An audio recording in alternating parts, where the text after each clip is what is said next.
normally have to go ahead and use my own IP address, so I'll go ahead and select this. I'll just copy it and I'll paste it over here. It's your payload handler on a different IP from your external NAT port forward address. No, I'll just go ahead and hit enter. Okay, I believe I need to enter something, so I'll just select yes. No, different IP from your external NAT. I believe so. No. Let's check and select the option that you want. So over here you can go ahead and make your own self-signed certificate applet. Use one that is built in into SCT, or you can go ahead and have your own signing certificate. I would be using the built-in one on the SCT, so I'll just select 2 and I'll hit enter. Enter the URL to clone. So I'll probably go ahead and use the Gmail one, so I'll just go ahead and select Gmail. Okay, did not start the new tab.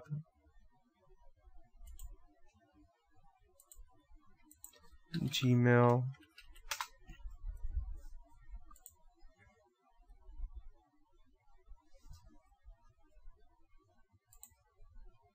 I'll just copy this and I'll paste it over here.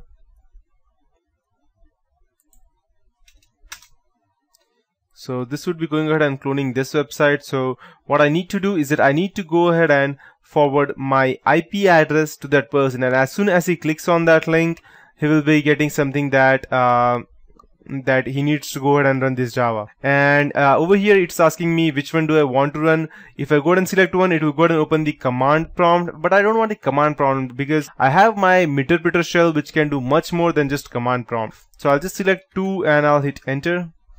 And I would be using a backdoor executable, which is quite good enough for me to go ahead and gain access to the root system.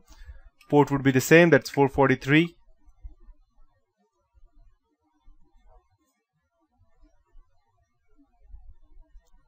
And let the listener start. While by that time I'll just go ahead and use my IP address. Okay. So as you can see, moving payload into the closed side. That means the fake website that I created, I have moved this my virus into that website. So right now, let's say for example, let me tell you what exactly is the difference between actually going ahead and phishing that person to open a payload which is inside a PDF or an MP3, or a difference between actually going ahead and do that. If I go ahead and install a PDF or install a payload inside a PDF, I'll just go ahead and cancel this. And if I go ahead and send that to that person, okay, let me check. So if I go ahead and do that, what would normally happen is that if the person does not have Adobe Reader installed, he will not be able to run that PDF file, and I won't be able to open anything. So over here, I need to make sure that even if the person does not have the Adobe Reader installed, he should be able to run. That's why I'm going ahead and asking him to run this website. So I would go ahead and send this to via email or through Facebook or something like that. Oh my god, see this video or see this image or something, and I'll go ahead and paste it over here. Not this. Just copy it and out. Okay, as you can see, this site uses a Java plugin that will soon be unsupported. Okay, let's see what error it's giving me. As you can see, it's giving me this error that whether I want to run this application. Normal person will simply go ahead and click on run, and as soon as they click on run, they will be redirected to the original website. So normal person will not be able to understand exactly what happened. Okay, I just clicked the run and I have my email ID. I can surely go ahead and log in.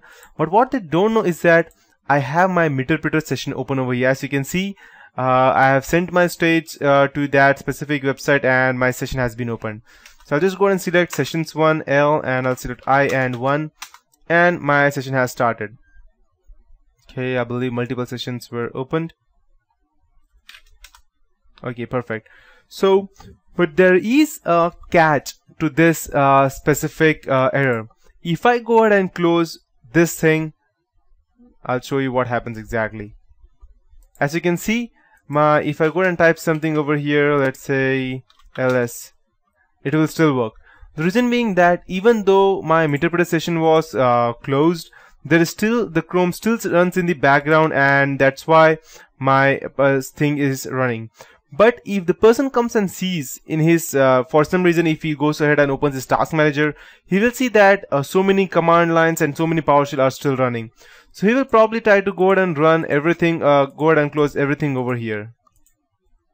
So if he goes and closes each and every other thing, I will probably, okay, as you can see, my Meterpreter session has died. So I'll just go ahead and check sessions L. Okay, I still have my few other sessions running because that specific Java applet attack method opened multiple sessions. So I'll just go ahead and background this. And let's see how much sessions I have open. I have 4 sessions open over here. So if the person goes ahead and closes all these PowerShell, my session will directly get closed. But I don't want that to happen. So what I would do is that I will go ahead and open either of my sessions. Let's say for example 1, and I will go ahead and see, I'll just type PS to see all the PIDs that are running. So as you can see, I have whatever it's running over here. I can see all of these things over here. So I'll migrate my virus to something else. So let's see the PID of explorer.exe. I'll migrate myself to that. So it's 2324. So I'll just type migrate 2324 and I'll hit enter. Let's see if I'm able to successfully migrate. Perfect. Now, even if the person goes ahead and closes each and everything over here, I'll still be able to keep my access to that no matter what happens, because I have migrated myself from the browser to the normal application, and now I have gone ahead and closed that, or I have migrated myself to the Explorer. So until unless the explorer.exe is closed, my session will still be running. I'll go ahead and show you that. I'll go ahead and close all the command prompts, and I'll get a few sessions died, but my session, original session is still running. I'll still go ahead and close all the, okay, perfect. Everything else is closed. I'll even go ahead and close the Java update scheduler. So as you can see, I have session 2 and session 4 closed. I'll hit enter, but as you can see, I have still this specific Meterpreter still running. If I go ahead and make it on the background, you can see that session 1 is still running and all others would be dead. So, but if the person is smart enough, which probably normally no people are, but if he goes ahead and closes his Explorer, but he will not have any kind of doubt that it will actually have migrated to his Explorer. But if he goes ahead and closes that, our Meterpreter session will close, and we won't be able to do anything after that. So, but normally the person will not be able to go ahead to this much level, and he will normally go ahead and not close the Explorer, which is actually a benefit for us. So yes, that is it for this tutorial, guys, and in the next tutorial I'll be starting with the man in the middle attack or the monkey in the middle attack. Till then, have fun.